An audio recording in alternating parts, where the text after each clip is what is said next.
وريني اظافرك، وريني اظافرك اقول لك. ما شاء الله. متى الزفه؟ مو هو عشان فرح بنت خالتي يا أبلة. وانت جاي طابور مدرسه ولا فرح بنت خالتك؟ شيل المناكير من اظافرك، لا تخليني احطك في راسي. لا يا شامبو.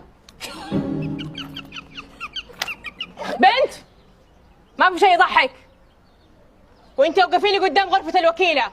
والله تضحك. ما تنبسطي لما تكتبي تعهد، ها؟ وانت ما في شيء يضحك.